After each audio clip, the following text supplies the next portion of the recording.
A'udzubillahi minasyaitonirrajim. Bismillahirrahmanirrahim. Robbi a'udzubika min hamazati sayatin wa a'udzubika robbi ayahdurun. Robbi shrahli sodri wa yassirli amri wahlul 'uqdatam min lisani yafqahu qauli. Assalamualaikum warahmatullahi wabarakatuh. Salam sejahtera untuk kita semua. Rahayu, namaste, om swastiastu, namo buddhaya. Salam kebajikan dan sehat untuk kita semua. Selamat datang di Tabula Rasa, tempat pembelajaran hidup di mana kita sama-sama belajar, membuka pikiran, membuka hati, untuk menuju kepada kesadaran yang lebih baik. Kita akan sama-sama belajar seperti biasa, dan sebelum kita mulai, agar kita bisa hadir utuh di sini saat ini, ada baiknya kita hening dulu. Pikirannya tidak terlalu sibuk, hatinya dibuka agar pintu hikmah, pintu kesadaran bisa kita dapatkan. Mari kita hadir utuh di sini saat ini dengan menghening. Menghening dipersilahkan.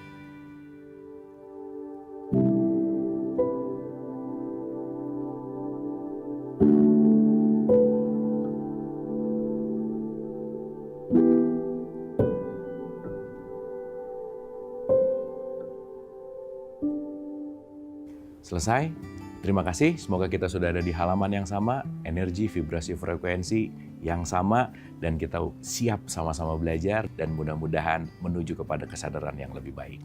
Kita memasuki Ramadan ini, di mana Ramadan sangat erat kaitannya dengan pembakaran. Apa sih yang harus dibakar? Pembakaran ini juga relate sekali dengan konteks yang disebut dengan yang namanya ego. Mungkin kita sering mendengar gitu ya, bahwa di bulan Ramadan setan-setan itu dibelenggu gitu. Tapi ada pertanyaan, kenapa di bulan Ramadan setan dibelenggu, tapi tetap aja ada pencurian gitu ya. Tetap aja ada kalimat-kalimat kotor yang keluar gitu. Tetap aja ada gibah gitu misalkan. Nah itu hal yang menarik bahwa kita mungkin memahaminya bukan setan secara otomatis dibelenggu di bulan Ramadan, bukan. Tetapi kita nanti menyadari bahwa setan yang ada di dalam diri kita, kekuatan kitalah yang penting untuk membelenggunya. Karena pilihannya cuma ada dua, kita yang menguasai setan atau setan yang menguasai kita.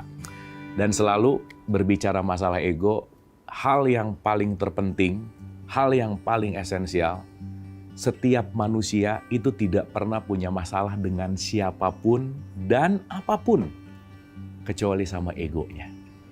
Karena yang akan membuat masalah itu adalah ego kita masing-masing. Dan selalu kita sadari, ego itu nggak pernah ada di luar diri kita. Karena ego itu selalu ada di dalam diri kita. Maka kalau punya masalah, jangan cari jalan keluar, tapi cari jalan ke dalam.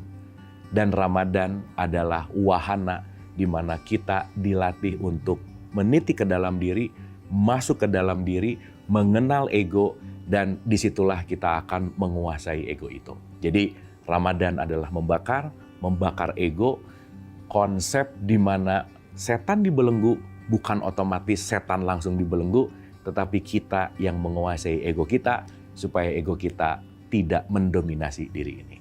Oke, nah sekarang kita masuk untuk lebih jelas lagi, seperti biasa. Berbicara masalah Ramadan, ego gitu ya, dan di situ ada puasa gitu. Dimana apa sih kaitannya sebenarnya? Dan nanti ini akan ada kaitannya juga dengan emosi tentu saja gitu ya.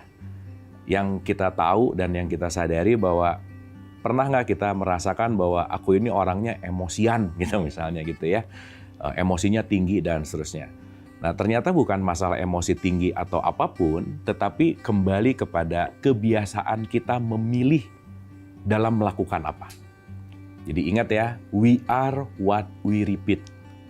Kita adalah sesuatu yang kita pilih ulang-ulang. Pemilihan yang sama akan berdampak kepada perilaku yang sama. Maka penting sekali untuk memilih sesuatu yang berbeda. Dan kadang-kadang memilih sesuatu itu tanpa disadari, karena memilihnya udah dalam keadaan otomatis. Alam bawah sadar. Maka kenapa pentingnya kesadaran, memilih dengan sadar itu adalah sesuatu yang perlu kita latih. Karena dalam penelitian dikatakan bahwa orang yang memilih dalam sadar itu satu hari itu cuma 5% gitu. Karena 95%-nya biasanya hanya kebiasaan yang diulang-ulang. Maka kita fokus ke yang 5%, terutama di bulan Ramadan ini. Karena bulan Ramadan ini adalah bulan latihan, di mana semuanya melakukan hal yang sama. Jadi kalau melakukan hal yang sama barengan itu biasanya ada semangat gitu. Dan ketika semangat itu tumbuh, di situ tempat pembelajaran yang kita bisa lakukan secara simultan dan lebih baik lagi. Oke, nah sekarang kita berbicara tentang ego gitu.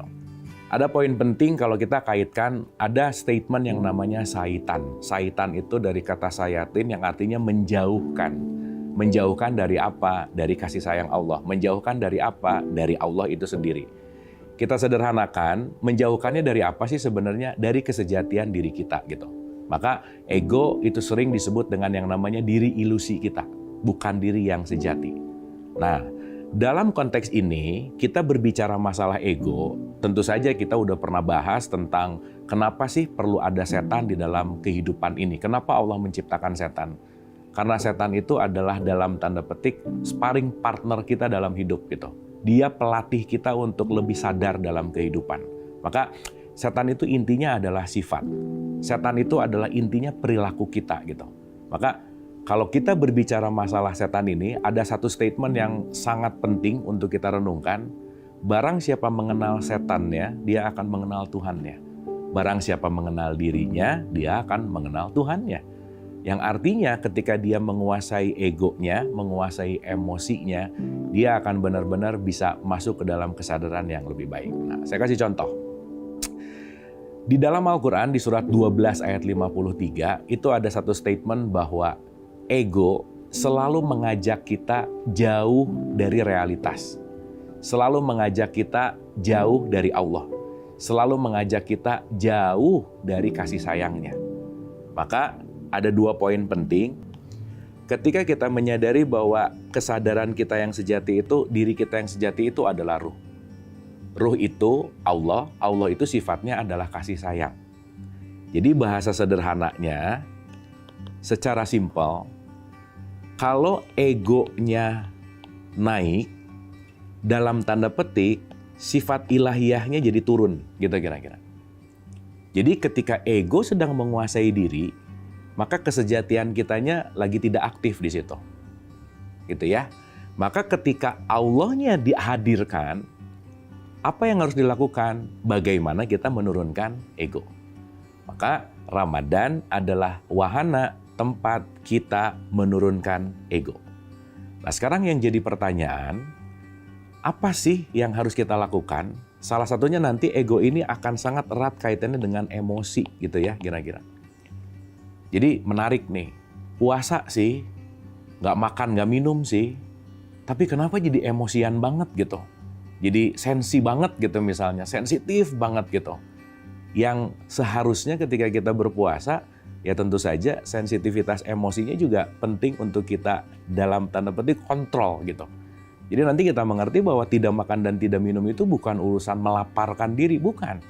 Tapi nanti kita mengerti bahwa tidak makan dan tidak minum itu mengajak untuk kita lebih fokus kepada diri kita. Apa kaitan tidak makan dan tidak minum dan mengolah emosi? Kita bahas setelah ini.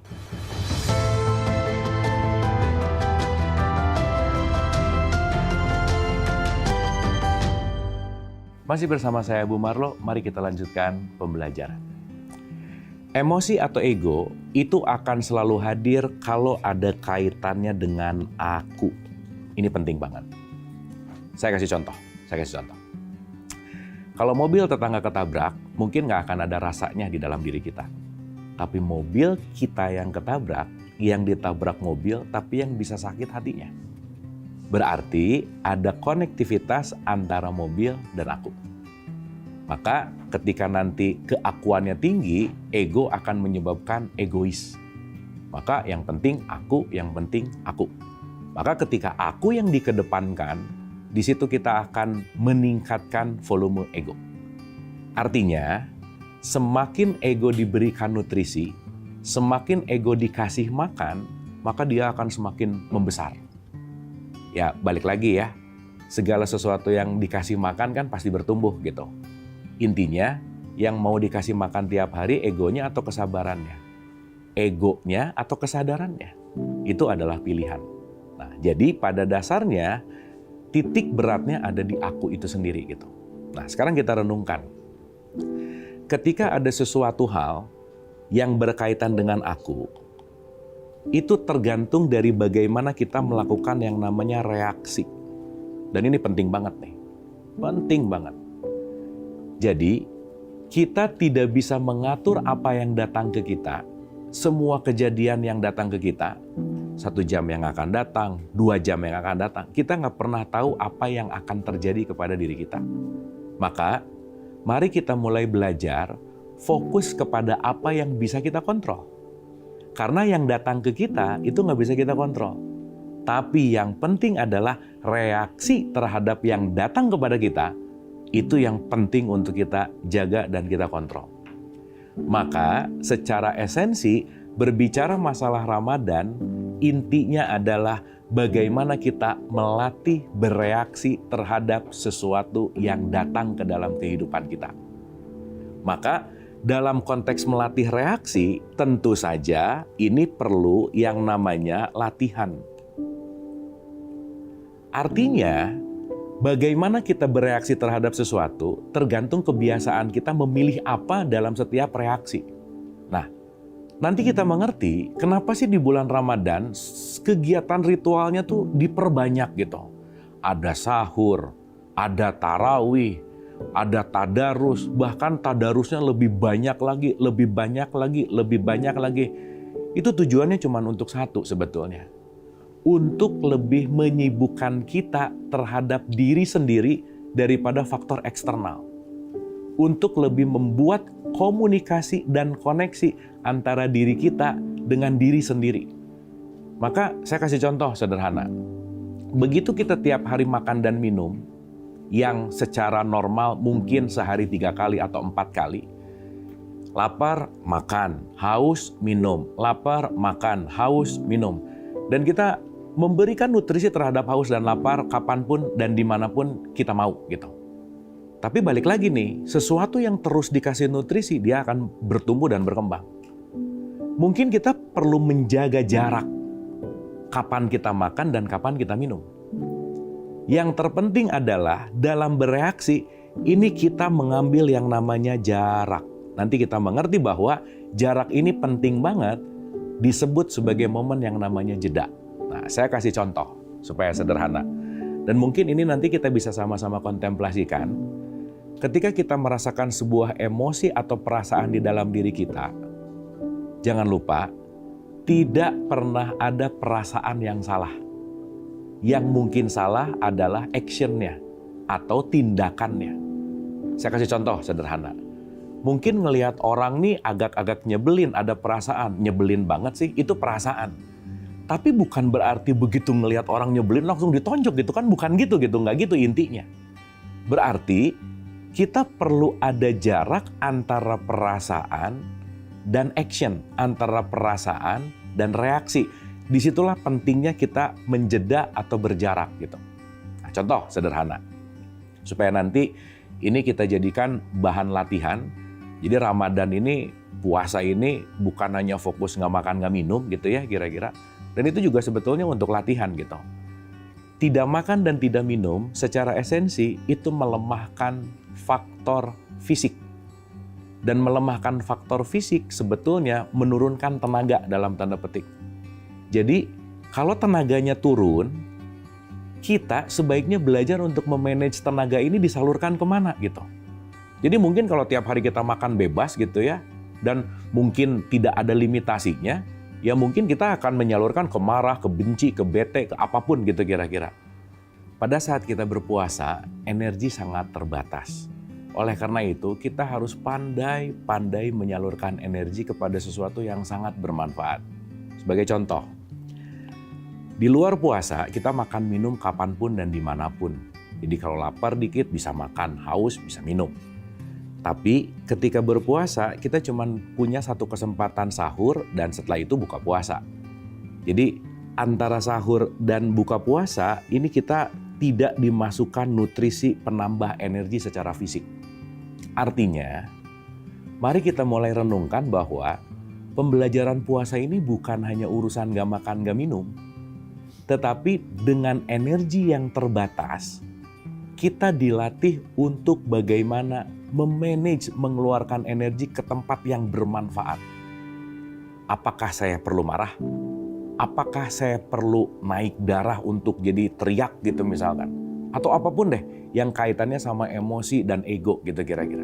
Nah, sehingga ketika kita mulai menyadari keterbatasan energi ini ketika kita berpuasa, kita akan lebih mulai masuk ke dalam awareness diri sendiri, kesadaran diri sendiri, bukan hanya kaitannya nggak makan, nggak minum. Tapi bagaimana saya bisa memanage emosi saya, mengolah emosi saya dalam setiap tindakan dan reaksi, dan tentu saja di situ akan membawa kita lebih memiliki jarak dengan faktor eksternal. Apa sih maksudnya memiliki jarak dengan faktor eksternal? Kita bahas setelah ini.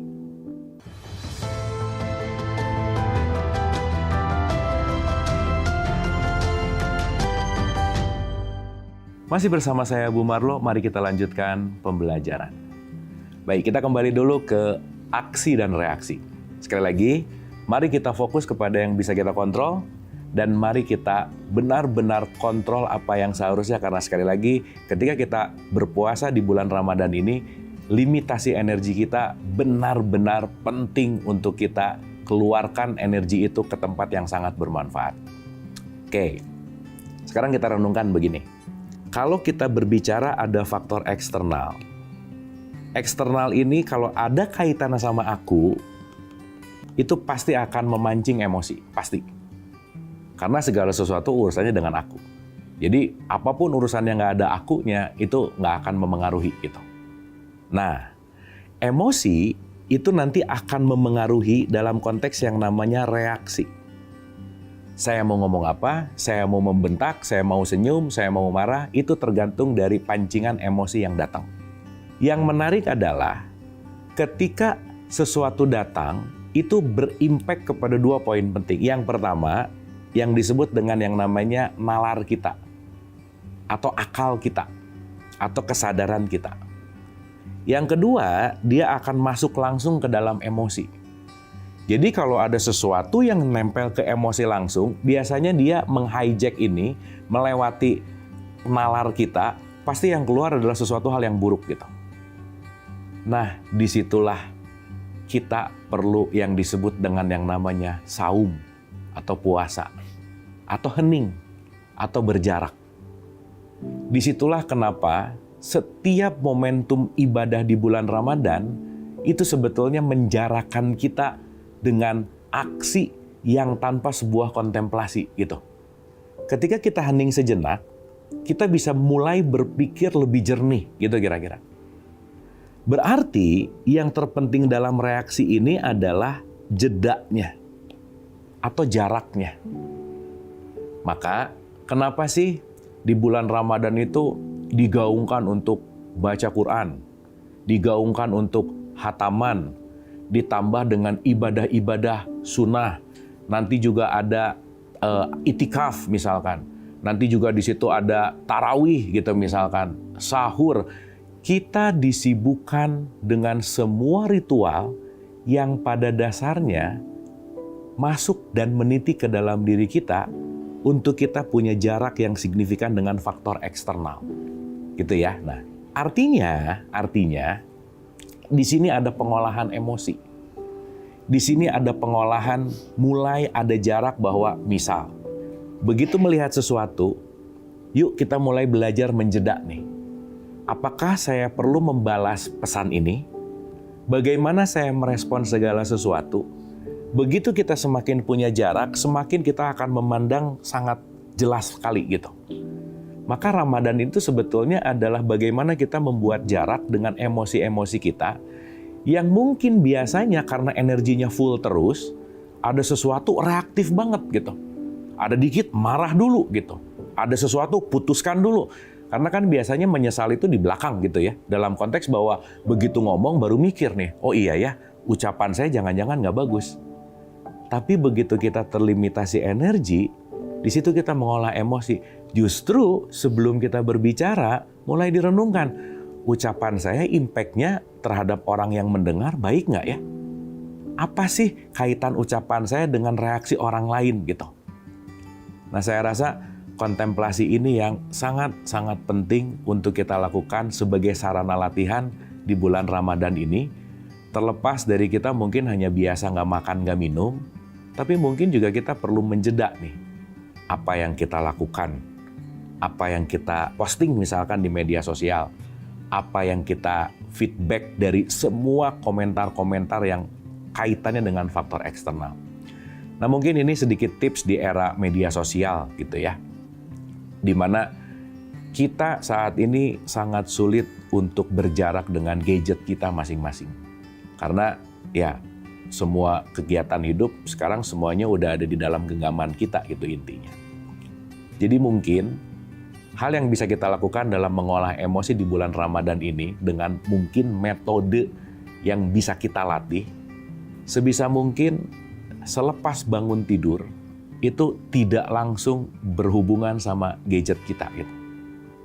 Karena semakin kita bangun langsung berhubungan sama gadget, itu kita langsung terbuka hubungan kita dengan faktor eksternal yang di situ tanpa sadar kita cuman slide gitu ya, cuman lihat-lihat intip-intip Instagram, Twitter, Facebook dan seterusnya. Itu jangan-jangan drain energi atau menurunkan energi yang di situ baca sesuatu yang kita nggak suka, emosinya muncul.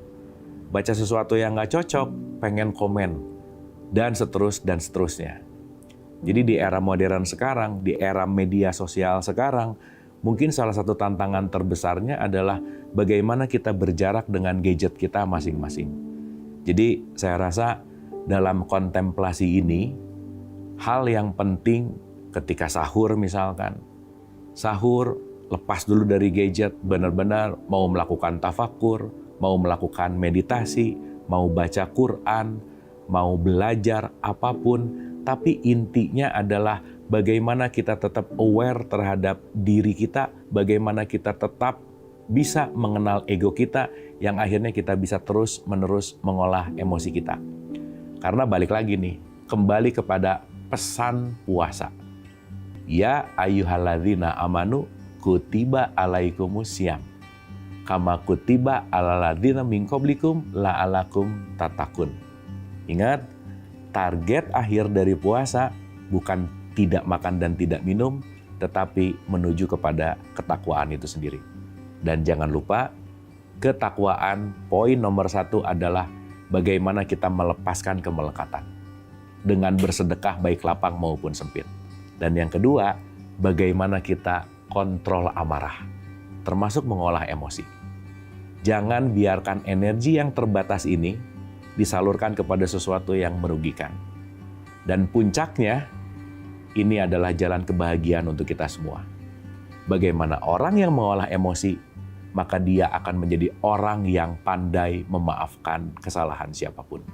Dan ketika kita sudah masuk ke dalam pandai memaafkan kesalahan siapapun, di situ kita akan menuju kepada fitrah, di situ kita akan menuju kepada ketakwaan, di situ kita akan masuk ke dalam esensi Ramadan itu sendiri. Terima kasih, semoga bermanfaat. Wabillahi taufiq wal hidayah. Assalamualaikum warahmatullahi wabarakatuh.